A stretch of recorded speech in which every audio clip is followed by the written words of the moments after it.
te van a leer.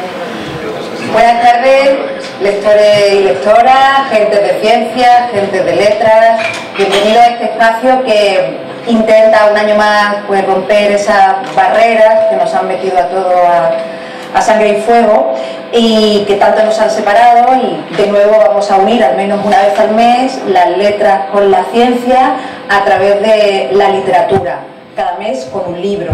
Esta nueva temporada la inauguramos, esta nueva temporada de Ciencia Aficionados la inauguramos con una de las primeras novelas de Paul Auster, escrita en el año 1987, aquí la tenéis, y titulada El país de las últimas cosas. En los próximos meses, para que más o menos ya os vaya sonando, y si queréis lo apuntáis incluso, vamos a leer y vamos a comentar en este espacio Viaje al centro de la Tierra, de Julio Verne. La comentaremos el próximo 19 de febrero. El siguiente libro, el de marzo, será La radio de Darwin, de Greg Bear, y lo comentaremos el 19 de marzo, perdón, el anterior el 19 de febrero, La radio de Darwin el 19 de marzo, y Un mundo feliz de Aldous Huxley el 23 de abril, que además será comentado por el profesor aquí presente, Paco Gracia. Eso será pues el día del libro. Mira qué día tan bonito nos ha tocado. Novelas muy recomendables todas ellas, a las que intentaremos sacarle todo el jugo que podamos. Como siempre, queremos agradecer esta iniciativa a la Unidad de Cultura Científica de la Universidad de Córdoba, al patrocinador, que es la Fundación Española para la Ciencia y la Tecnología, y esta actividad se enmarca en el segundo plan de divulgación científica de la Universidad de Córdoba.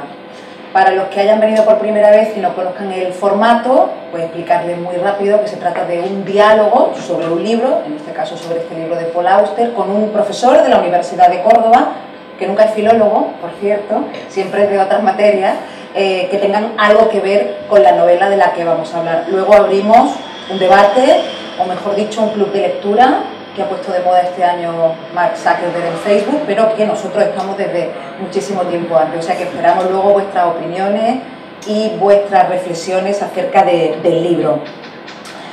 Y nuestro primer profesor es Rafael Cejudo. Buenas tardes y bienvenido. Buenas tardes. Rafael Cejudo es profesor de filosofía, también es diplomado en ciencias empresariales. Sus áreas de investigación son la ética de la economía, la ética de la empresa, los procedimientos de decisión ética y también la ética en la gestión cultural. Como decía, es profesor del área de filosofía moral y política de la Universidad de Córdoba, es padre, tiene 2 hijos y cree más en la sociedad civil que en los gobiernos, aunque él mismo dice, aunque no pueda demostrarlo. Por eso, entre otras cosas, es fundador de la Asociación de Amigos de la Filmoteca de Andalucía, que necesita amigos, ya aprovechamos para decirlo, así que si a alguien le interesa luego puede hablar con él. También pertenece, entre otras, a la Asociación de Amigos a la Junta Directiva de la Asociación Andaluza de Filosofía y a la Asociación Española de Ética y Filosofía Política. En filosofía dice que simpatiza con el utilitarismo y el pragmatismo, 2 términos algo mal vistos por la sociedad, y cree que la mejor forma de resolver los problemas es mediante la inteligencia socialmente organizada, algo que nos viene muy bien para hablar de esta novela y de otras muchas cosas. Y antes de que se me olvide, él coordina el nuevo grado de la Universidad de Córdoba de Gestión Cultural. Quiero avisar a los que no hayáis leído esta novela que vamos a hacer un poco spoiler, para bien o para mal, vamos a destriparla. No sé, lo mismo ponemos la semillita en alguno de vosotros que no la hayáis leído y os anima mucho, yo la recomiendo fervientemente. Y para situaros quiero decir, y no sé si Elena estará de acuerdo conmigo, que quizás sea la novela de menos ciencia ficción de todo el ciclo que llevamos, porque esta novela, aunque nos sitúa en una ciudad del futuro que Paul Auster imaginó, recordemos, en el año 1987, bueno, pues bien podría parecerse por su verosimilitud a una ciudad que esté por llegar o a una ciudad que a lo mejor ya ha llegado, depende de para quién. Ahora lo comentaremos. A algunos les puede resultar Nueva York por aquello del sello de Auster, pero creo que es una ciudad la que describe esta novela que puede comprometer a cualquier ciudad, a la ciudad de cualquier lector. Es una ciudad nada tecnológica, sino una ciudad en ruina y una ciudad en la que todo se está agotando. Realmente uno, después de leer esta novela, mira a sus zapatos con un nuevo respeto, a sus zapatos y a la cantidad de privilegios que tenemos en nuestra vida. La protagonista es una mujer, Anna Blume, que ha llegado a esta ciudad en busca de su hermano y que le relata a su novio a través de una carta, que es lo que le acerca al lector, pues todas sus desventuras. El lugar que nos describe Paul Auster es sombrío, miserable, la verdad es que no da tregua en la primera parte del libro, pero luego afortunadamente empiezan a abrirse algunas rendijas de luz. En la novela está el sello de Paul Auster, pero previo a los azares y a esos elementos tan característicos que conforman su literatura y que todos vosotros conocéis. Así que yo creo, Rafael, que podemos empezar contextualizando esta novela en su tiempo, en 1987, y la primera pregunta es si hablamos de una novela posmoderna. Bueno, buenas tardes a todos. Antes de responder a la pregunta, muchas gracias por haberme invitado y muchas gracias también a todos vosotros que estáis aquí, porque aunque bueno, las cosas se graben y se difundan, siempre la calidez personal hace que el diálogo sea más agradable y que bueno, al final sea todo más productivo. En cuanto a si es una novela posmoderna, a mí me parece que claramente sí, ¿no? Para empezar, bueno, la época, vamos a empezar por la época de 1987, ya hace bastante tiempo, ¿no? Si hacemos la cuenta, pues son unos pocos de años. Algunos de nosotros, bueno, todos éramos mucho más jóvenes, muy jóvenes en aquel entonces. Yo creo que esta es una novela, pues, bueno, muy pesimista, como ya ha dicho Marta. Es una novela, de todas formas, realmente absorbente, intrigante también, y que se lee muy bien hasta el final, pero que, en fin, destila un desánimo y un pesimismo tremendo. A mí me parece, por eso, una novela propia del fin de un milenio. Cuando pasaron del primer milenio al segundo milenio, pues la gente creía que se iba a acabar el mundo. Y cuando llegó el último milenio, pues yo recuerdo a Paco Rabanne, el modista, que también pensaba que el mundo se iba a acabar y que iba a caerse no sé qué meteorito o qué cosa, ¿no? Y que había un poco entonces esa sensación de acabamiento del mundo. Y eso también es la posmodernidad.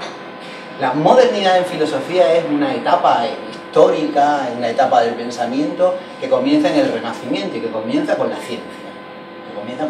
Con la ciencia en sentido estricto. Ciencia en un sentido amplio hacen los humanistas, hacemos los filósofos. Ciencia en sentido estricto, en el sentido, bueno, pues de las ciencias experimentales y después de las ciencias sociales. Eso ya es un método y una manera de relacionarse con la realidad que empieza en el Renacimiento. Luego quizá podamos hablar de eso, un tema, yo creo, interesante en un contexto como este. Entonces digo, la modernidad empieza en el Renacimiento y empieza también con una obra, por cierto, o podemos decir con una obra utópica. Esta es una distopía, pero empieza con una utopía, que es la obra de Tomás Moro, Utopía, que Tomás Moro, que era un humanista, inventa el término en ese momento donde está surgiendo el método científico.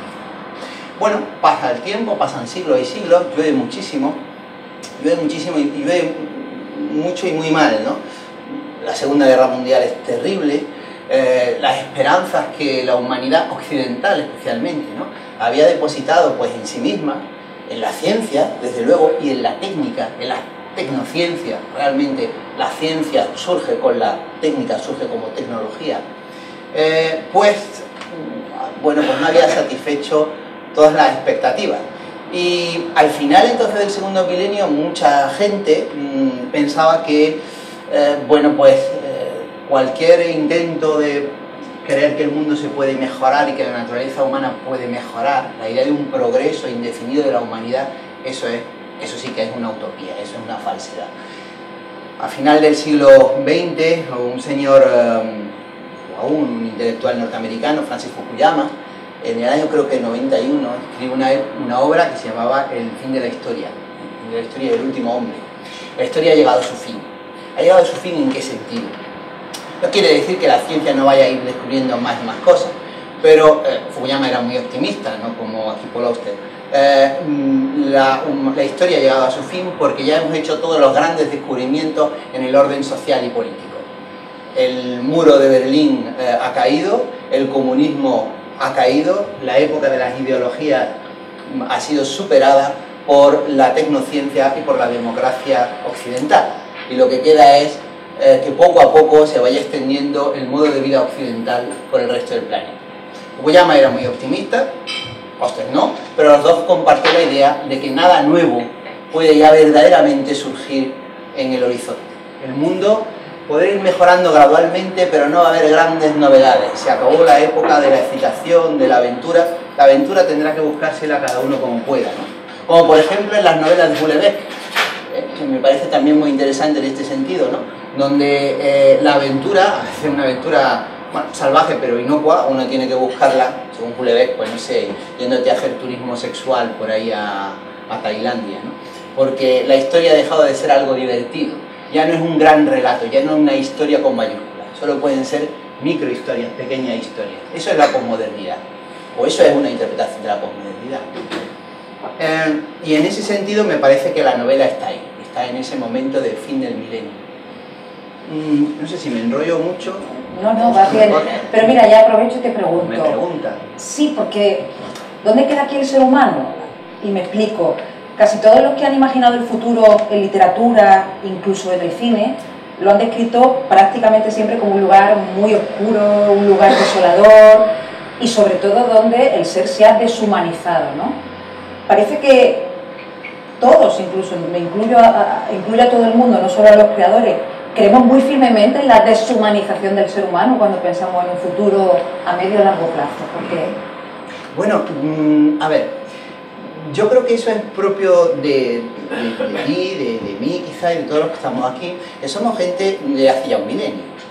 Mis hijos no han nacido en el segundo milenio.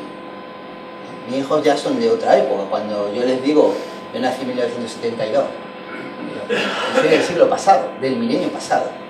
Y la gente que hemos vivido entonces el final de la modernidad, algunos dicen, bueno, no fue realmente tal modernidad, había que hablar de una plusmodernidad o de una ultramodernidad, o sea, hay también críticos de todo este movimiento de la posmodernidad. Pero bueno, nosotros pues tendemos a pensar que las esperanzas en un futuro mejor se han perdido ya, ¿no? Entonces, yo creo que una de las consecuencias de la posmodernidad es el fracaso del progresismo, de la idea del progresismo y la idea del progreso.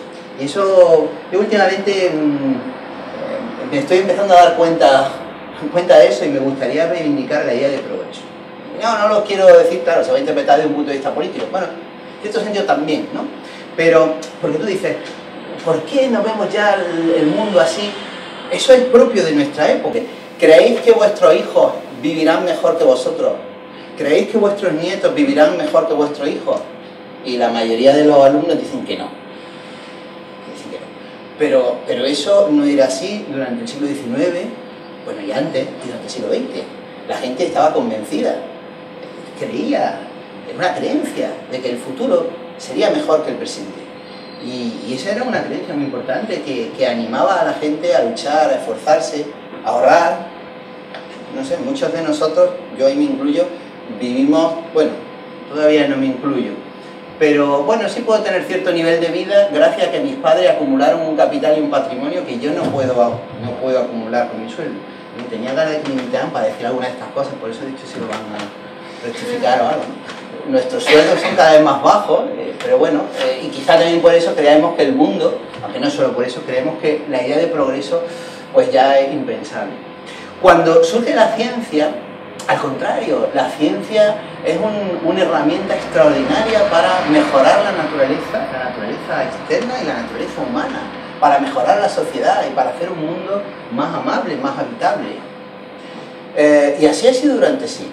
Es verdad que, claro, hemos ido creciendo, hemos ido madurando y nos hemos dado cuenta de que muchos de esos proyectos eran proyectos que podían llevarnos al desastre, porque, por ejemplo, podrían hacernos creer que somos dioses. Esto está muy presente también en la literatura de ciencia ficción. En Frankenstein, por ejemplo, ¿no? La idea de la hibris que decían los antiguos, el querer ser como dioses. Hacer una naturaleza artificial que podamos sustituir, controlar el planeta. Ahora somos mucho más pesimistas, somos más, entonces, contrario a la idea del progreso. Pero... ¿Y estamos equivocados? Yo quiero pensar que sí, claro que sí. Claro que sí, yo creo que... Ahora bien, no es fácil.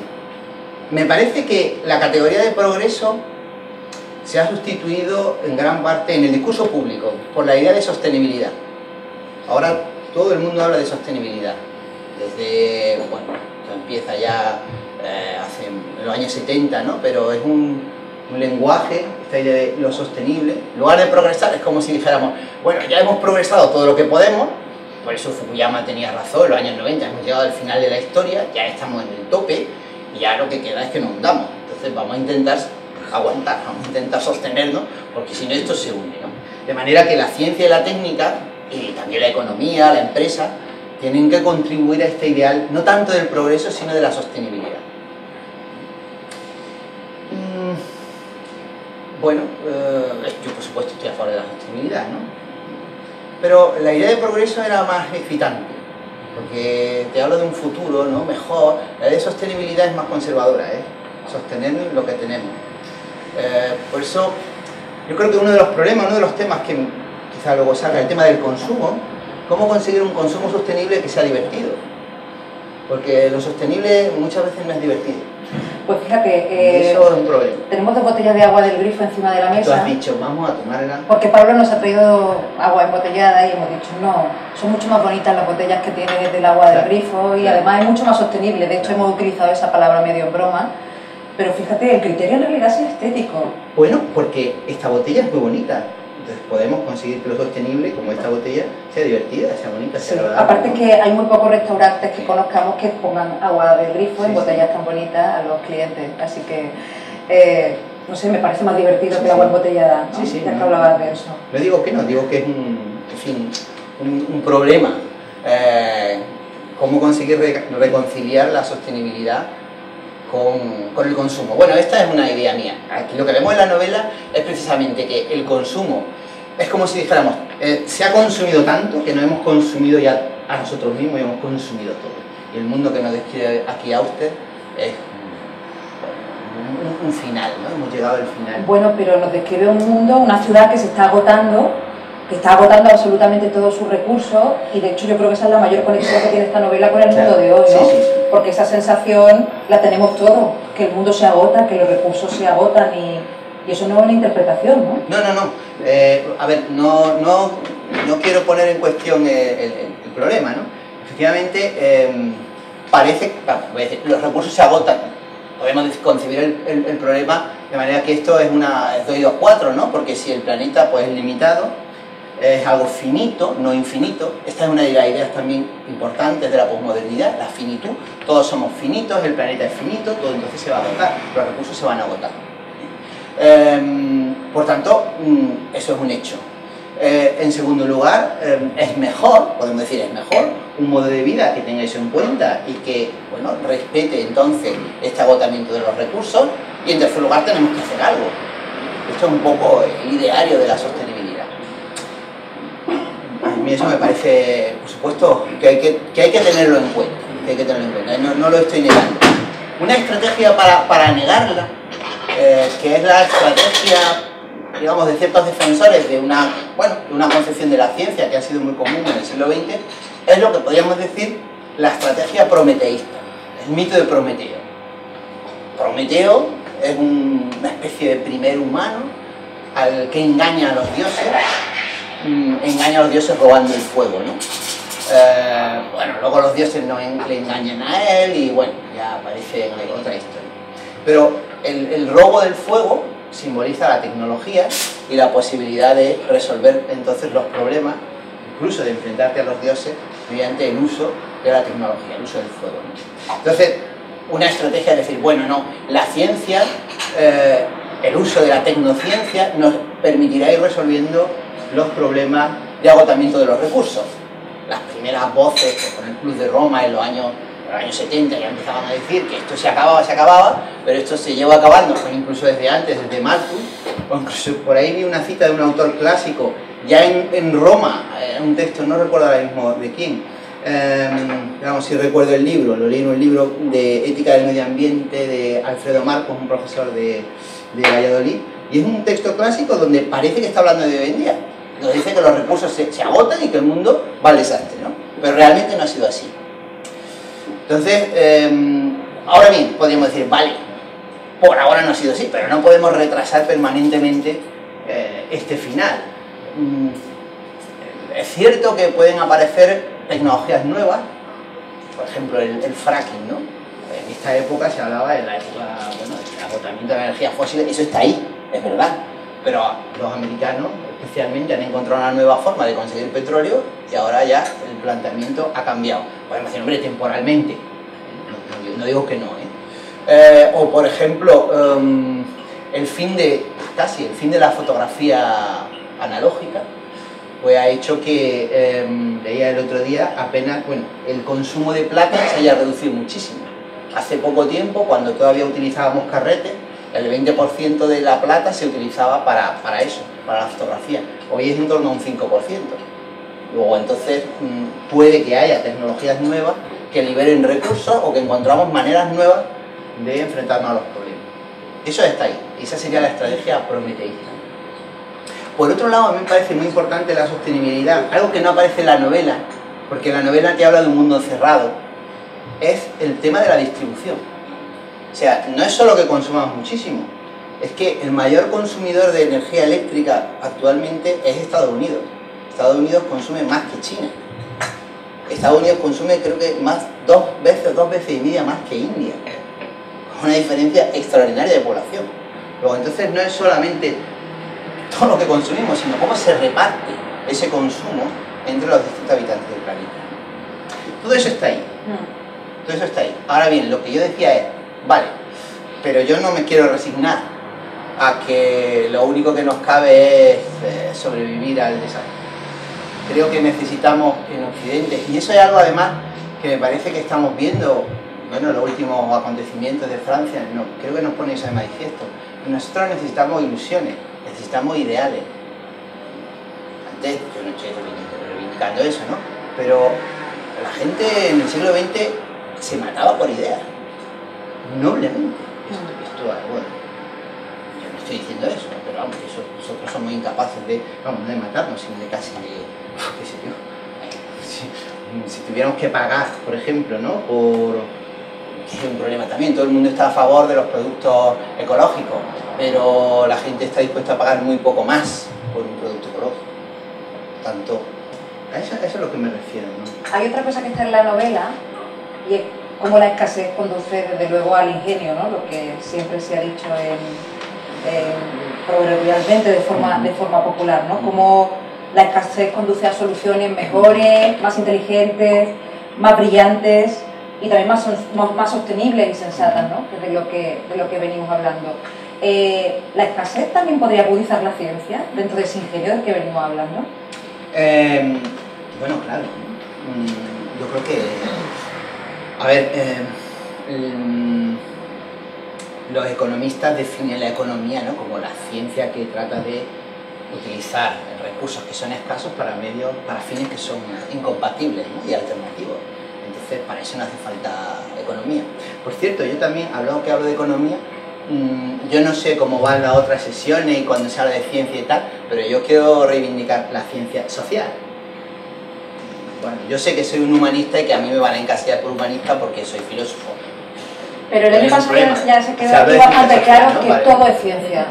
Además, tuvimos ese primer debate, el primer día del año pasado, que por cierto se inauguró el ciclo con Frankenstein, o El Eterno Prometido, no podía haber una novela de ciencia ficción mejor para abrir este ciclo.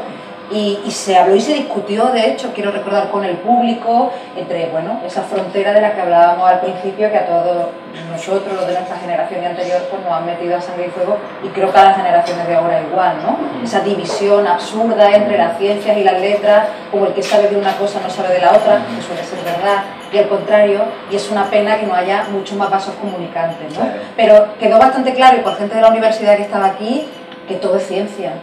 Absolutamente todo es ciencia, con sus particularidades y con lo que cada uno pueda entender, porque no es lo mismo el trabajo en un laboratorio que el trabajo en un archivo, pero todo es ciencia, claro. No, sí, por supuesto.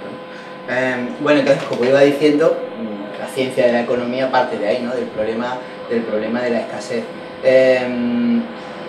Y bueno, esto es un problema al que nos enfrentamos permanentemente, de manera que claro, si hubiera maná del cielo, ¿no?, el mito este del maná, pues muchos de los problemas se habrían resuelto, ¿no? Entonces, la escasez es una forma de un incentivo para ser más ingenioso, más creativo. En el Quijote Dice Sancho que la mejor salsa del mundo es la hambre. El hambre no aguza el ingenio. Así que efectivamente la escasez puede ser un incentivo para ser más creativo. Pero por otro lado, en el mundo contemporáneo también está el problema de la abundancia. Hay abundancia de muchas cosas. Por ejemplo, hay tanta abundancia que no sabemos qué hacer con ella. Se me ocurren dos cosas. Pues cosas buenas, que pueden ser buenas. Una abundancia de mano de obra. Esto, yo en las notillas que te daba de introducción te hablaba de que me gusta, me simpatizo con el pragmatismo. John Dewey, uno de los grandes pragmatistas, un filósofo norteamericano, se refería a eso hablando, era en los años 30, ¿no? Con el contexto de la crisis del 29. Decía, la mano de obra que tenemos, el paro que tenemos, bueno, en realidad son recursos ingentes, capacidades de creación, de producción que no hemos sabido aprovechar. Eso por un lado. Difícil problema. En España es dificilísimo, ¿no? Yo he leído que, por ejemplo, Sagardoy, que es un abogado que tiene una empresa que se ocupa, sobre todo cuando hay que hacer una reducción de personal, una reestructuración fuerte, llama a Sagardoy, que son los mejores para que reestructuren aquello, ¿no? Los procesos de downsizing, ¿no? De reducir la empresa. Y entonces Sagardoy incluso defendía la renta básica. La renta básica, es una idea muy de izquierda, Sagardoy defendiendo la renta básica, ¿por qué? Bueno, porque una de las ideas de la renta básica es démosle a todo el mundo una cantidad de dinero porque realmente no hay forma de conseguir el pleno empleo ni de lejos y esta es una solución inevitable. Pero también es un poco triste. Por tanto digo, hay abundancia de mano de obra y eso es un problema, o abundancia de talento, de capacidad, de recursos humanos. Y otro problema grandísimo también es abundancia de información. Este es un tema que la ciencia y la tecnología, pues, bueno, es una oportunidad y es un problema también, ¿no? Pero puede convertirse en una oportunidad. En un artículo en El País hace un par de días, el presidente o director de KPMG, de una gran consultora, decía que en los 2 últimos años se ha generado tanta información como en toda la historia de la humanidad. Es increíble la cantidad de información que se está generando, ahora mismo se está generando información que se va a acumular, que se va a tratar, que se va a depositar. ¿Qué hacer con toda esa cantidad de información? Por supuesto, hay ya grandes empresas que se dedican a hacer cosas con la información. Son cosas que nosotros ni siquiera sabemos. O normalmente, cuando uno entra en una página web, hay una subasta simultánea en tiempo real para ver qué anunciante consigue meterse publicidad en la web donde tú estás. Cuando uno se hace una página en Facebook, empiezan a pedirte cosas, ¿no? Tú das muchísimo. Y das mucha información. Esto es un desafío también, y no es un desafío de escasez. Quizás esto sea nuevo. Aquí se habla mucho de escasez, pero ahora tenemos otros problemas también de abundancia que la ciencia creo que debe tener en cuenta. Déjame que te pregunte si crees que este país de las últimas cosas, que bueno, podría ser extrapolable, como decía al principio, a un futuro verosímil de cualquier ciudad, ¿por qué no? ¿Este país de las últimas cosas es consecuencia de sus habitantes o es al contrario? ¿Son sus habitantes consecuencia de esta ciudad que describe Paul Auster? Bueno, a mí me parece que si vamos a la novela, como vamos a hacer un poco eso de spoiler, ¿no? Pues en la novela no se nos dice por qué se ha llegado a esta situación. Parece ser que es el propio sistema, en ese sentido me preguntas la ciudad, o es la propia ciudad, o bueno, como se han organizado las personas que viven en esta ciudad, en esta sociedad, lo que ha hecho que el sistema reviva. Sí, porque además da la sensación de que el mundo exterior no es así, Exacto. El mundo del que llega ella... Exacto. O sea, son causas endógenas, no exógenas. Entonces, claro, si esto es una metáfora de todo el planeta, que también seguramente es lo que pretende, o al menos de un mundo occidental o de todo el planeta, pues son causas endógenas las que van a hacer que lleguemos al desastre. Por tanto, en ese sentido sería la ciudad, o sea, la sociedad, la organización social, la que ha destruido a los seres humanos que viven aquí, ¿no? Pero porque los habitantes lo permiten. Pero claro, porque los habitantes lo permiten. Aquí es un asunto, no sé, como decir, alguien dirá, bueno, claro, que entre el huevo o la gallina, ¿no? Estamos hablando en plan... A ver, uno de los problemas de la posmodernidad, que tiene que ver con este problema este fracaso de los ideales utópicos, realmente, ¿no? Y del progresismo, ¿no? Por ejemplo, Habermas, un autor importante en la socialdemocracia europea, reivindicaba la utopía. Necesitamos algún tipo de utopía. ¿Por qué entonces no la utopía? ¿Por qué el fin de las energías progresistas están en horas bajas? Pues porque la propia ciencia, las ciencias naturales, pero antes las ciencias sociales, habían diagnosticado el fin del ser humano. El ser humano no hace falta para entender la realidad. El ser humano no es una causa, es un efecto, no una variable independiente, una variable dependiente. En esto Foucault, hay un texto al final de Las palabras y las cosas, que es un libro de los años 60, dice, bueno, el ser humano va a acabar disolviéndose como una raya en la arena. ¿Qué quiere decir? Pues que para explicar lo que nos ocurre a los seres humanos no debemos recurrir al ser humano individual, a la libertad, a la creatividad, a la autonomía, sino que debemos recurrir a la sociedad, a la historia, a la clase social, o al sistema de signos, a la semiótica, o hoy, si queremos, muchos dicen a la ingeniería genética, ¿no? Que es lo que está más de moda. Entonces, en ese sentido, habría una muerte del ser humano, del individuo. Y eso es terrible, y eso aparece aquí en la novela. Aquí la protagonista lo que trata es de salvar el mundo, salvándose a ella, salvando al ser humano.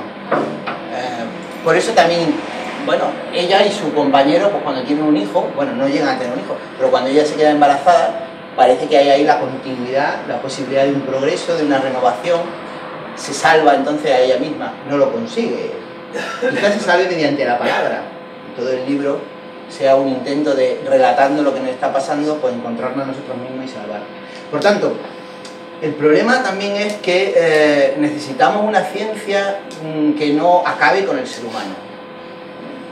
Eso no es tan fácil, por lo menos en cuestión de divulgación científica, todo lo que leemos es como que estamos entregados, hay un nuevo determinismo, un determinismo genético, que es falso, que los científicos que entienden de genética saben que eso no es tan fácil, porque hay una diferencia entre genotipo y fenotipo y muchas cosas, pero eso nos llega, o incluso, bueno, también con esta gran cantidad de información que se puede acumular y que se puede procesar, pues incluso la posibilidad de que se produzca conocimiento automáticamente. Hace 2 o 3 días venía en el periódico que se puede saber qué libros van a quedar como clásicos, viendo cuáles son los libros que son citados en ese libro mediante programa informático y no sé qué. Bueno, en resumen, cuando se llega a la posmodernidad es que también la propia idea de ser humano como algo creativo o autónomo está en crisis.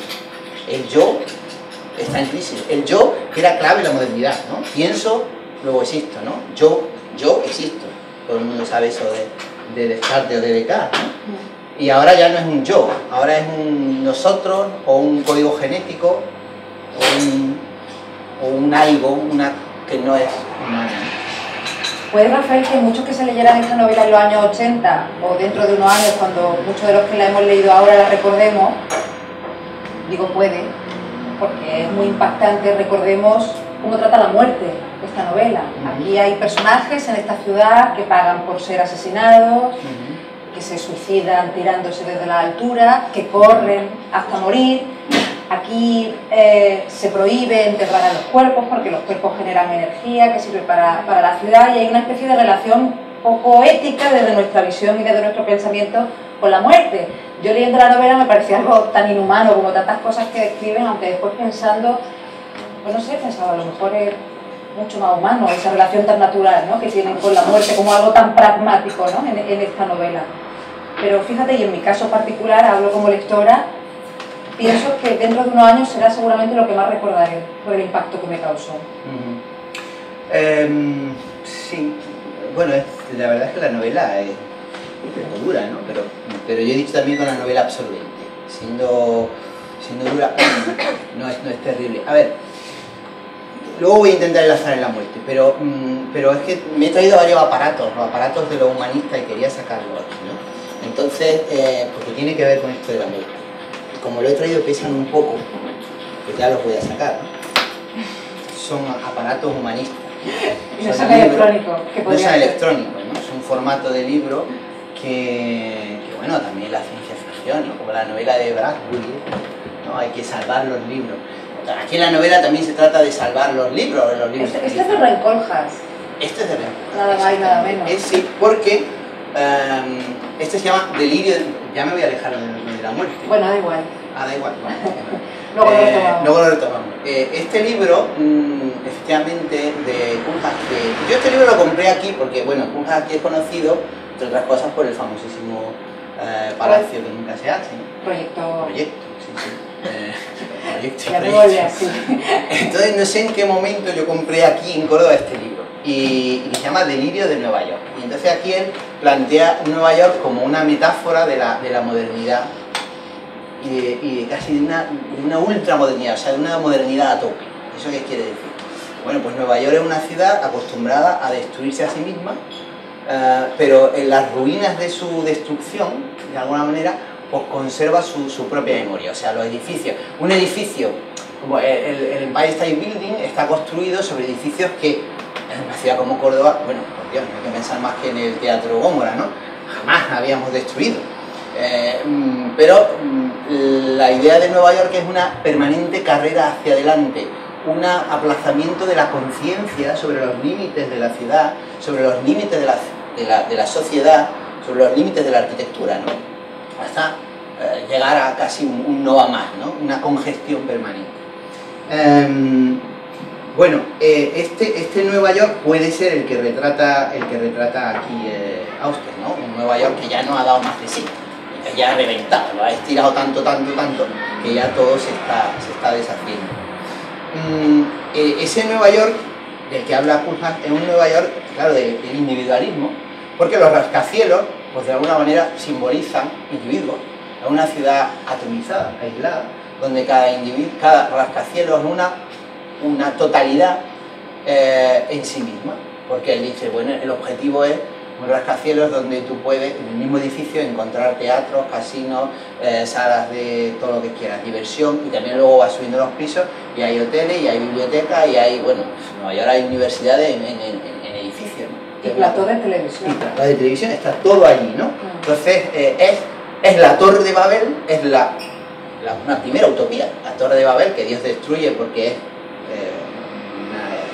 una obra de la soberbia humana, pues se puede encontrar en el rascacielos, ¿no? Entonces son vidas totalmente autónomas, donde habría unos individuos que pueden liberarse mediante esta tecnología permanentemente en tensión de la naturaleza y construir una naturaleza, que hay jardines en lo alto de pisos, o sea que parece que el ser humano se ha liberado mediante lo artificial. Bueno, eso entonces es lo que se ha hundido aquí en la novela de Auster, de manera que pues bueno, el artificio se ha deshecho y ahora estamos en la otra cara, de manera que lo que tenemos son ruinas, e incluso los cuerpos humanos son también ruinas. Pero estoy volviendo a la muerte, que yo no quería llegar a la muerte a partir del curso, quería llegar al tema de la muerte a partir de otro libro. Ah, bueno, y de otra idea también, propia de la posmodernidad, y yo creo de Auster. Que esto, pues si hubiera aquí, o sea, hay especialistas en filología, pues ya...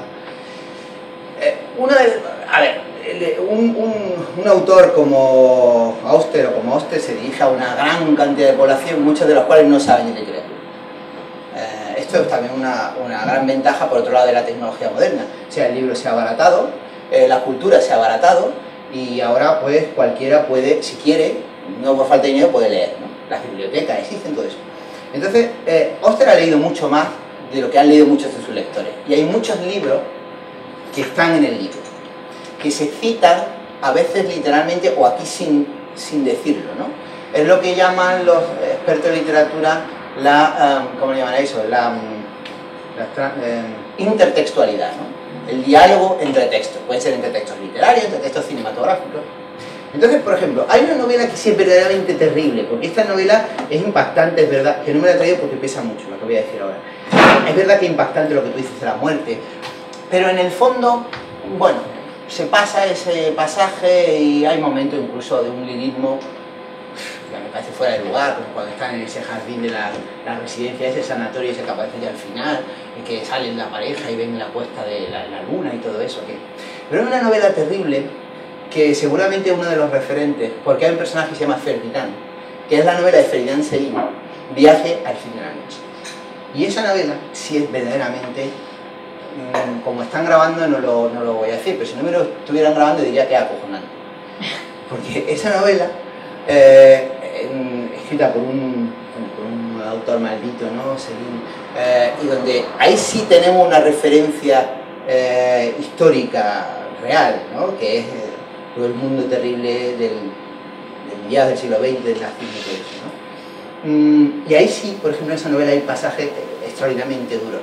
Aquí, bueno, hay un personaje que se llama Ferdinand y que puede que a algunos lectores les recuerde a Céline, como otros pasajes pueden recordar a Borges, o como otros pasajes, relacionándonos con la muerte, pueden recordar, por lo menos al que le gusta la filosofía, pues a las escuelas de sabiduría antigua, a la filosofía helenística, a los epicúreos, a los estoicos, a los cínicos, que eran sociedades, parecen ser sectas, grupos de gente que trataba de perseguir la felicidad.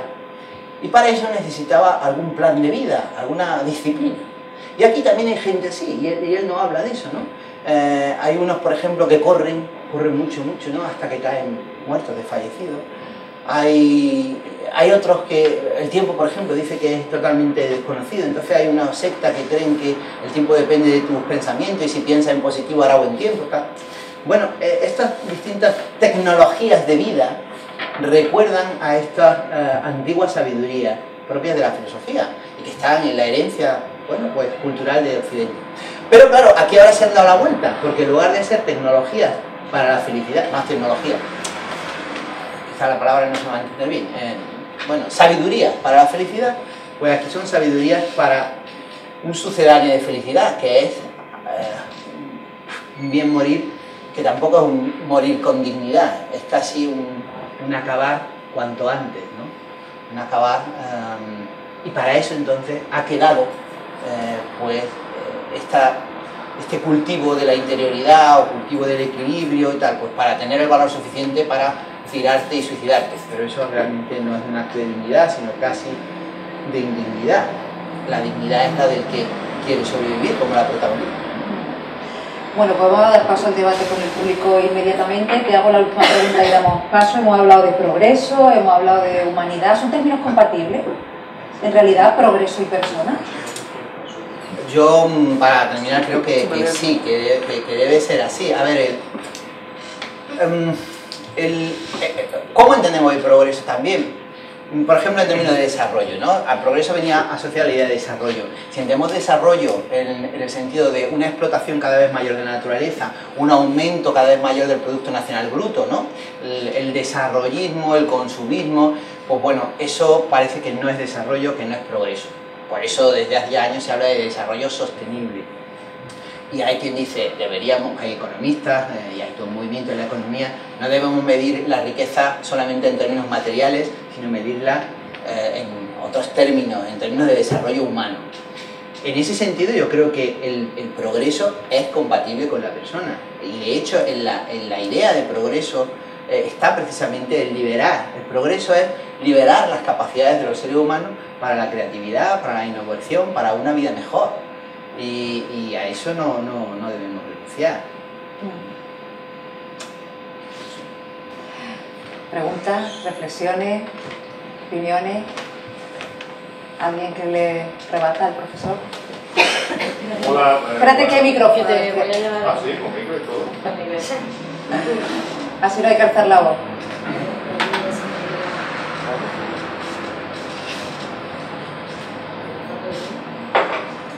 Pero es que hay mucha gente. No, hombre, pero no... Para grabar, para la cámara va mejor que... No funciona esto, ¿no? Sí, sí se te oye. Ah, Sí. Sí, sí. Lo primero que quería decir es que para los que hayan leído o sean fans, por decir este término tan coloquial, de Paul Auster, El país de las últimas cosas es una novela menor, es una novela mala de Paul Auster. Solo quería decir esto, claro, esto es opinable como cualquier otra cosa. Lo que pasa es que deja mucha... Es la novela, Rafa lo ha dicho de alguna manera, sin decirlo de todo, que es la novela de un gran lector. Porque Paul Auster es un gran lector. Entonces él ha utilizado una fórmula, y además a finales de los años 80 y tal, con una versión, en fin, con una intención comercial importante para hablar de una distopía y tal, y ha utilizado como recortes, como un Frankenstein también de otras novelas que están en el bagaje de los lectores. Y qué mejor lector que un grandísimo escritor como Paul Auster, que aquí hace una página. Es por un lado, es una opinión, esto sí que es una opinión. Luego me gustaría hacer una reflexión o que Rafael lo haga, o que creo que se ha hablado mucho de la posmodernidad y creo que echarle la culpa al sistema es una característica de la posmodernidad. Es muy posmoderno. Hay como muy poca acción. De hecho, esto sería una cosa, en fin, conocemos todo. Yo a veces me junto con comunistas, lo digo así bajito, me junto con comunistas, y no sé si no pasa nada. Y como chiste, cuando hablamos de un montón de cosas, se habla, hay, entre comillas, una especie de insulto, por no llamarte mamón, es de un posmoderno. Y ya se acaba todo el debate. Yo estaba con la dialéctica aquí, se me ha ido la mano. No, cállate, que eres un posmoderno. Entonces quería reflexionar sobre la posmodernidad en ese sentido de que es muy fácil echarle la culpa al sistema y muy poco actuar frente a otras maneras de ver la realidad. Y luego, por último ya, habéis hecho una imagen muy divertida sobre el agua del grifo en la mesa. O fino anguita, como o es fino conocida en anguita, Córdoba. que se llamaba antiguamente, iba a Antiguamente, decir, sí, en el siglo pasado. el siglo pasado, ¿sabes? Con esa botella de fino anguita y tal. Creo que El país de las últimas cosas, una de las lecturas que tiene es realmente muy política. Política en el sentido de polis. Es una ciudad que se desmantela. Es decir, desmantelamos lo público. No sé si... Bueno, yo no voto en Grecia, pero ahora que estamos en una semana tan griega, me acuerdo de polis, democracia y público de todo esto. Bueno, pues yo creo que la primera pregunta de todo lo que ha planteado Juanjo debe ser si es un término peyorativo lo de posmoderno. Yo nunca lo había oído, pero entre filósofos lo es. Depende de qué filósofo. Yo Sí, es comunista. A mí el tema de la posmodernidad y todo eso no me cansa mucho y me aburre mucho. Lo que pasa es que, bueno, si tienes que hablar de una novela como esta, pues es adecuado, ¿no?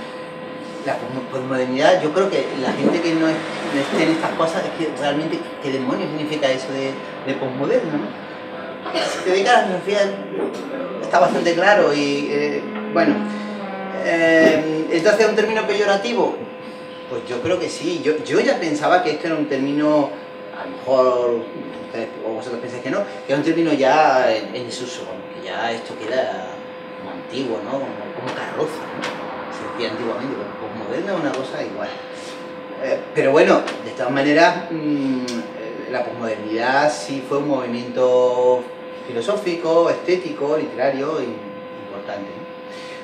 Tú hablas al principio de que si la novela es buena o mala. Yo, como no soy de filología, yo ahí no voy a entrar y además la novela pues la han propuesto, no la he escogido yo, pero la novela sí digo que se lee muy bien y que es interesante, vamos, es una novela que engancha. A mí por lo menos me lo ha parecido. Coincido totalmente con que hay detrás muchas lecturas. Yo no sé si, pero tampoco porque no da esa pista. A veces podría uno decir, bueno, esto para salvar... Yo creo que Auster no trata bien a sus personajes, por lo menos los que yo le he leído. Y esto sería como una especie de pesadilla para tratar de salvar la coherencia argumental, porque hay momentos en que todo parece demasiado artificioso. Por ejemplo, el episodio del lesbianismo, que se encuentre el amigo del novio justo en ese momento, lo del hospital ese que aparece allí, esas cosas que no... Pero bueno, yo eso no entro mucho. Planteaba el tema de, claro, yo decía eso, la posmodernidad entonces como una excusa, una disculpa, ¿no? El sistema tiene la culpa. Claro, precisamente no ha quedado claro, o no sé, lo que yo trataba de explicar era precisamente eso, que una de las cuestiones típicas de la posmodernidad es el fin del sujeto, la muerte del sujeto. Hay una obra, ¿de quién era? De Bati, me parece, como se está grabando, a lo mejor me equivoco, más allá del sujeto. Mira, antes me decía a Foucault, ¿no? Que el sujeto ha muerto, el yo ha muerto. Entonces, ¿quién hay? Pues están los signos, el sistema semiótico, el lenguaje, la clase, el poder. Foucault habla muchísimo de la estructura del poder. Pero claro, entonces si todo ha muerto, pues yo me puedo escapar. No, yo precisamente lo que estaba diciendo es que necesitamos confiar en el individuo y por lo tanto en la responsabilidad del individuo, ¿no? Por otro lado, los problemas éticos tienen distintas dimensiones. Hay un problema ético a veces pues tiene una dimensión individual y otras veces una dimensión sistémica. O sea, hay problemas éticos muy difíciles porque no dependen de la conducta individual. Por ejemplo, lo que llaman el problema de los comunes, el problema del agotamiento de los comunes. Si hay un problema típico en ecología y en ética del medio ambiente, si hay un recurso común, un bosque comunal, ¿no? Entonces el incentivo de cada individuo es explotarlo, aunque sabes que si tú lo explotas individualmente, al final todos nos vamos a quedar sin el bosque. Pero eso es un problema de tipo social que se genera a partir de comportamientos individuales. Entonces, quiero decir, hay problemas que, bueno, no dependen, su solución no depende solo de la buena voluntad, porque realmente se nos escapa. Hay empresas más grandes que países. Amazon, en ventas, hace un par de años era más grande que Kenia. Por tanto, ante eso, ¿tú qué vas a hacer, no? ¿Uno qué va a hacer? Ahora, dicho eso, por supuesto que necesitamos reivindicar al individuo y la responsabilidad individual. Y luego lo que tú planteabas, que me lo decías también en la entrevista y con razón, ¿no?, de lo público, bueno, que es una lectura actual de la novela. Es verdad, ¿no? Aquí, bueno, quedan unos servicios públicos, pero eso también es un poco raro la novela, porque dice al final que enterrar a los muertos está absolutamente prohibido por la ley. Con lo cual, bueno, vale, ¿y qué, no? Porque en un mundo así pues ya no hay ley. Lo normal es que en una situación de este tipo desaparezca el Estado, desaparezca la ley, pero aquí no. Con lo cual es un poco incongruente. Hay algunos servicios públicos, hay recogida de basura, hay recogida de cadáveres. Yo creo que esto en el fondo también, uno de los referentes es el tema del campo de concentración. En un mundo tan terrible, como parece la literatura de concentracionaria, donde sí se describe una sociedad donde es realmente el último día, además es muy judío, hay por aquí también un pasaje donde digo, los judíos estamos acostumbrados a vivir al final de los tiempos, cada día puede ser el último. Todo eso también creo yo que está detrás de la literatura. Y eso sí explicaría entonces que funcionan algunos servicios públicos. Un sarcasmo, pero bueno, en los campos de concentración también había ciertos servicios públicos, también recogían los cadáveres y los quemaban y todo eso. Pero efectivamente el problema es que en este problema nuevo de conseguir una sociedad sostenible necesitamos también utilizar y gestionar recursos, servicios que son de todos, que son públicos, como por ejemplo la información que decía yo antes. La propia ciencia, yo también quería haber hablado del tema de compartir. La ciencia, el método científico, tiene mucho de compartir. El método científico es algo público, un experimento tiene que poder reproducirse por cualquier investigador, si no, no es un experimento bien hecho. Aunque es verdad que hoy tenemos también la confluencia entre ciencia y dinero, ciencia y empresa, pero es algo público. Igual que la información, por ejemplo, toda esta información que se está manejando, si debería ser pública o no. O sea, claro que sí. Y aquí vemos cómo en esta sociedad, pues claro, es una sociedad de sálvese el último, el que pueda. Por eso se construyen también esta especie de sociedades, de amigos, ¿no?, como altruistas, los que buscan esto de esta muerte, esta eutanasia, o el hospital que es una cuestión filantrópica, al margen del Estado, que intentan un poco... Sí, sociedad civil, claro, en medio del desastre. Sociedad civil en medio del desastre. Salvo el hospital, lo otro casi no es ni civil, ¿no? En estas sociedades de... Pero bueno, pues sí, de acuerdo. Elena. Si hay alguna pregunta después, que se me olvida de preguntarme. Bueno, lo primero, muchísimas gracias, Rafael. La verdad que el año pasado también tuvimos a un filósofo en este ciclo de cultura científica y a mí me parece un lujo, porque creo que reflexionar y pensar sobre la ciencia y desde vuestra perspectiva es, pues la verdad que un privilegio. Ayer mismo en la Universidad de Málaga hay una gente que trabaja en divulgación y decían, hemos intentado montar un ciclo en el que filósofos nos hablen de cómo piensan ellos la ciencia y no lo hemos conseguido.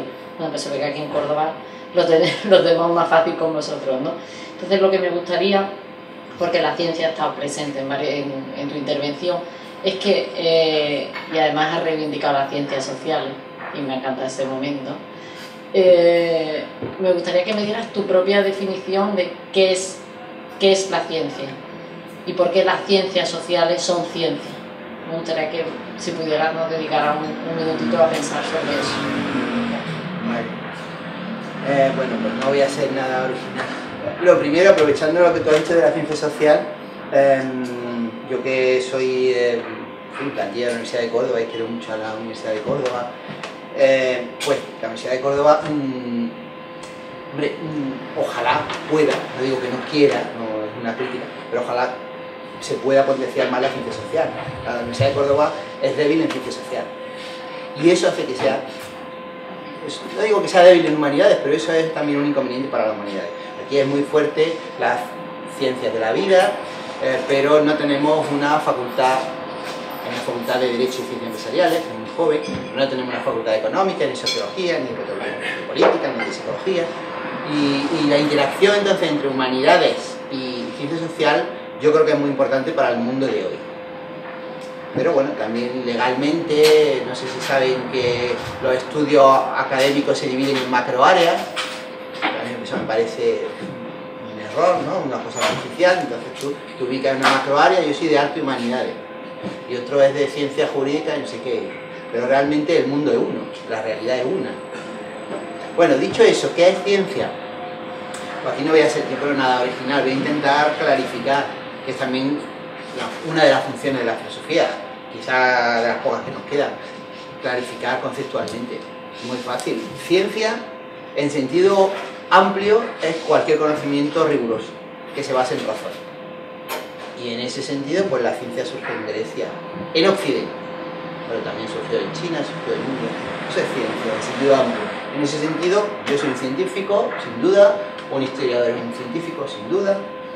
Y luego tenemos ciencia en el sentido estricto, en el sentido del método científico, ¿no? Y ahí tenemos ya experimentación, matematización, y esto ya surge primero, como decían, del Renacimiento, en el caso de la astronomía y de la física, y luego se ha ido extendiendo a otros ámbitos del saber. No hay una ciencia en ese sentido, hay distintas metodologías, distintos métodos científicos. Hay ciencias más maduras, como la física o la química, y otras ciencias más jóvenes, dentro de que están las ciencias sociales. Y voy a terminar diciendo una maldad, que es mía, una maldad de Richard Rorty, también uno de los grandes filósofos también de la posmodernidad. Rorty leí que decía, bueno, hay ciencias duras y hay ciencias blandas. Dentro de que, esto que dice, bueno, son ciencias en sentido estricto, pero hay ciencias más antiguas, hay ciencias que tienen un método más claro, donde no están discutiendo permanentemente entre sí porque tienen más claridad conceptual teórica, la física, la biología, y hay ciencias blandas. Entonces, ¿qué es lo que pasa? Que las ciencias blandas, la psicología, la sociología, ciencias blandas quieren ser como las ciencias duras, las ciencias blandas quieren ser ciencias duras, y las ciencias duras quieren ser filosofía. Esa es la mano. Tenemos tiempo para alguna pregunta más o reflexión. ¿Alguien se anima? Adelante. Le pasamos el micrófono. Hola, buenas tardes. Hola. Mi pregunta era un poco porque leyendo la novela, la visión que, bueno, aparte de que es una novela muy pesimista, yo lo poco que he leído por las tres es todo muy pesimista y te da la sensación de que el hombre es que está marcado, pero la ciudad tal y como la plantea y la gente que vive en ella es un poco lo que usted ha dicho antes, ¿no? Que parece que la gente ya tira la toalla y se quiere morir y ya irse. Y mi pregunta es ¿qué le falta a esa gente o qué han perdido esa gente para que se llegue a esa situación? Porque otra de las cosas que me ha pasado leyendo el libro es que yo me imaginaba la ciudad y te acuerdas de las imágenes que ves en las noticias de ciudades destruidas por la guerra, de un Palestina, de un Ucrania, de situaciones en las que una ciudad se ve totalmente destruida y la gente intenta sobrevivir como puede. Sin embargo, pasan los años, o bueno, una España de la posguerra, y luego pasan 30, 40, 50 años y esa ciudad revive y en la mayor parte de los casos vuelve a ser una ciudad. Pero aquí parece que no, aquí parece que la gente ya ha dicho a la mierda, esto se van y ya está. Y en ese sentido, yo me he acordado de una anécdota que me contó un amigo mío que estuvo haciendo un trabajo en Liberia y me habló de la gente de allí y me dijo que lo que más le había impactado es que la gran diferencia que había visto con la gente africana que había conocido de allí era que eran gente que había tirado la toalla, que estaban dispuestos a hacer algo para sacar un poco de dinero y echar el día o echar la semana, pero que nunca pensaban en voy a ahorrar para echar el mes o voy a intentar construir una casa, porque digamos que habían vivido durante tantos años unas guerras tan salvajes y tan bestias que digamos que la gente pasaba totalmente del futuro. Él quería echar el día, si el día lo echaba bien, si mañana se iba todo por el retrete, pues ya está.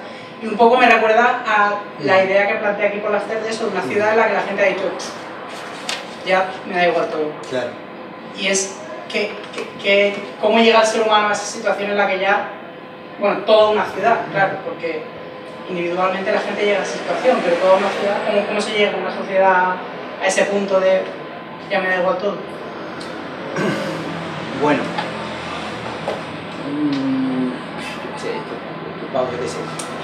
un defecto de la filosofía es que un poco especular, ¿no? Especular. Voy a decir una cosa general, pero lo mismo puede llegar a esa conclusión o podríamos llegar a otra. Pero bueno, ¿qué es posmodernidad también? Otra buena definición, si vamos a Nietzsche, Dios ha muerto. Esa es una frase maravillosa de Nietzsche, vamos, es maravillosa en todo, pero me refiero ahora a que retóricamente es muy potente. Bueno, una de las cosas que significa Dios ha muerto significa que todo da igual. Todo da igual.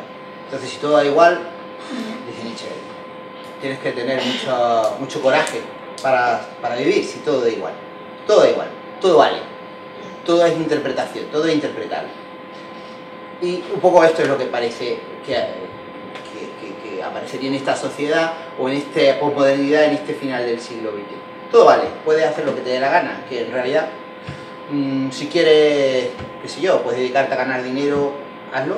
Si quieres irte a todo lo contrario, da igual, ¿no? Nada es mejor, todo es igual, ¿no?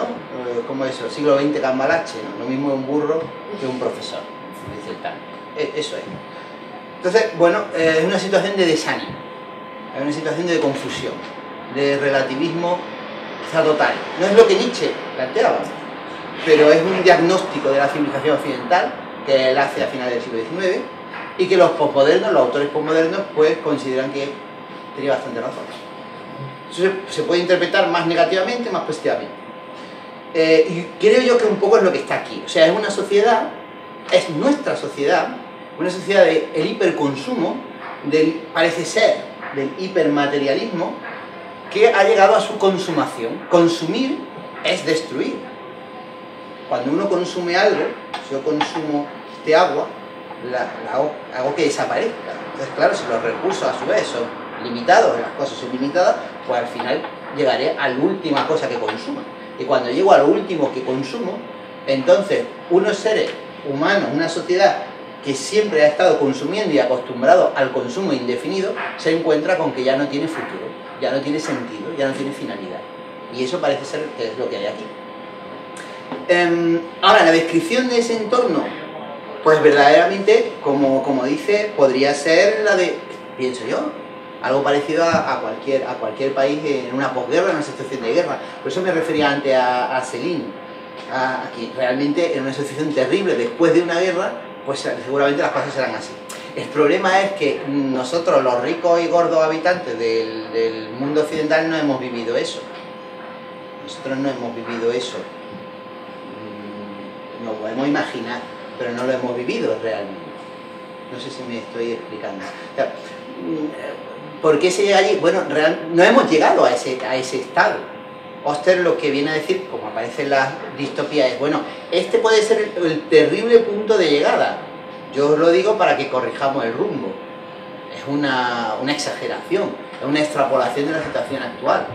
Una sociedad del hiperconsumo, del materialismo, de una alienación total. O sea, alienación, no importa la interioridad, importa nada más que los objetos. Bueno, pues al final tendremos que convertirnos entonces en traperos, en basureros, porque bueno, en eso estamos. cuando se acabe, pues lo que ahora lo vemos por este lado, lo vamos a ver luego por el otro, y el otro lado es terrible, el otro lado es basura. Hasta que los cuerpos son basura. Todo se convierte en basura. Puede ser una interpretación de la novela. Quizás puede ser una. Quizá, como decían por ahí, esto es una especie de Frankenstein, porque también puede ser una interpretación, digamos, más profunda, o así más. Bueno, no es solamente el consumismo, es que es una cuestión existencial. En un pasaje se dice el rabino, que se encuentra un rabino, cada judío, este es judío, cree pertenecer a la última generación. Siempre estamos al final, siempre al límite del último momento. ¿Y por qué esperar que las cosas sean distintas esta vez? Bueno, eso nos pasa a todos. Este día es el primero del resto de mi vida. Bueno, ahí tenemos entonces un problema, el típico problema del existencialismo, que es importante y que también viene en muchos libros, ¿no? Entonces, esto es un poco eso. En esa situación, pues como aquí dicen, a lo mejor una manzana o un lacito puede ser un regalo maravilloso para tu mujer, como aparece en el libro, porque hay que recuperar la transitoriedad y la finitud, la caducidad de todas las cosas. Ahora, ya digo, todo esto es como imaginario, porque los occidentales no nos hemos enfrentado afortunadamente a eso desde mitad del siglo XX.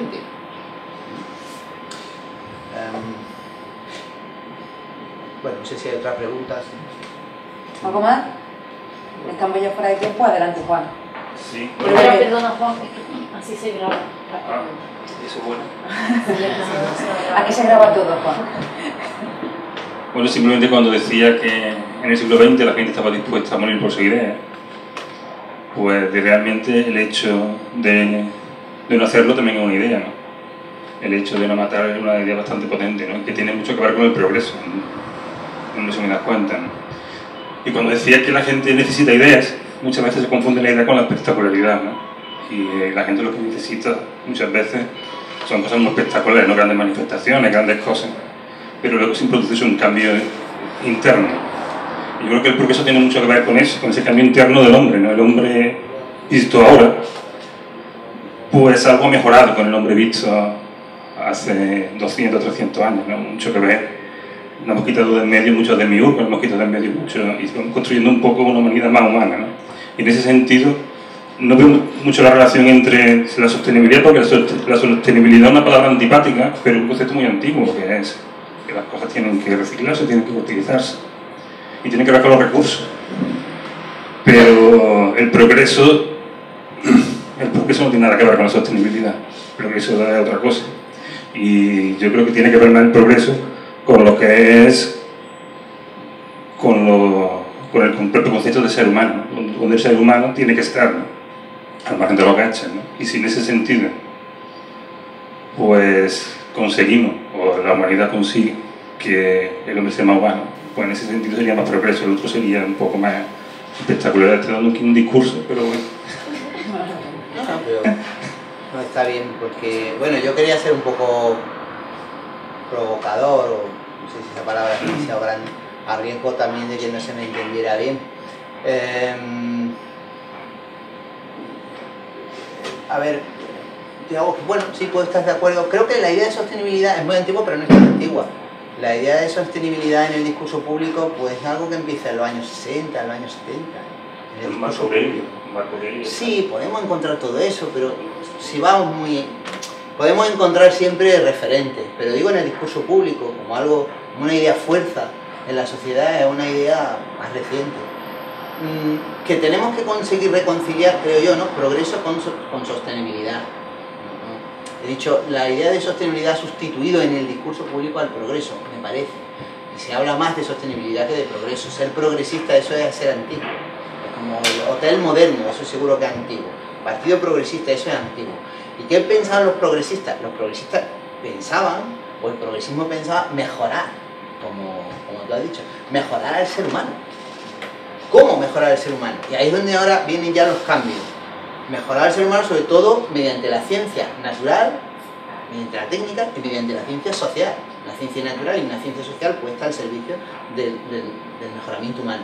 Pero eso nos ha confundido, eso se nos ha ido de las manos y nos hemos encontrado con que muchas veces eso ha sido explotación de la naturaleza, explotación de otros países, colonialismo, injusticia, todo eso. Entonces, ante eso, digo, el momento de la posmodernidad es, no, además, hay otro problema, todo da igual, o sea, todo está al mismo nivel. ¿Cómo vamos a progresar hacia dónde? Si todos los referentes pueden estar al mismo nivel, depende de cada cual. Tú piensas que nuestros objetivos deben ser uno, otros piensan que nuestros objetivos deben ser otros. Y ahí viene un problema importante en ética, en filosofía política. Ahora, yo lo que decía es, bueno, pero ahí no nos debemos quedar. Yo no sé cuáles, pero necesitaremos nuevos ideales. ¿Puede serlo un mundo más sostenible? Pues, ojalá, sí. Lo que decía al principio es, un problema, que tú también has dicho, es que sostenibilidad es un término así un poco antipático. No es que lo sea, pero quizá hay que, no sé, pensarlo más para reconciliarlo con algunas, en fin, con nuestro modo de vida. Porque si decimos, no, es que es incompatible, no podemos seguir con este modo de vida y seguir con una sociedad sostenible. Entonces o vamos a la revolución, o vamos o al conformismo total. Entonces buscar una vía intermedia es yo creo un problema serio. No sé si había alguna pregunta más por ahí, muy breve, ¿vale? También Sí, Rafael la respuesta. Sí,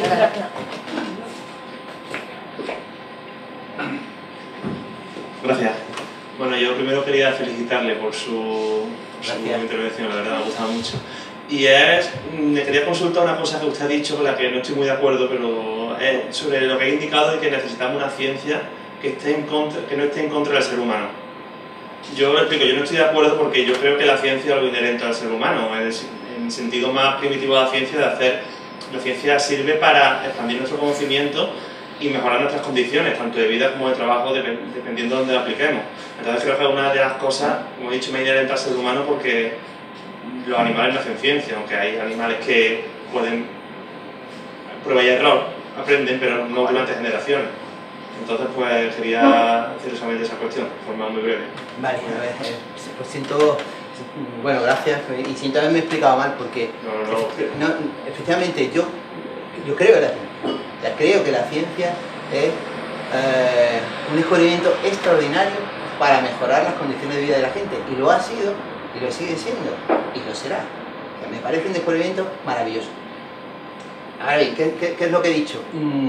Que claro, también el avance de la ciencia ha sido, pues, liberándose, por ejemplo, podemos decir, liberándose de la filosofía y liberándose de la religión. ¿Qué quiere decir? Porque la ciencia no se ocupa de los fines, no se ocupa del sentido.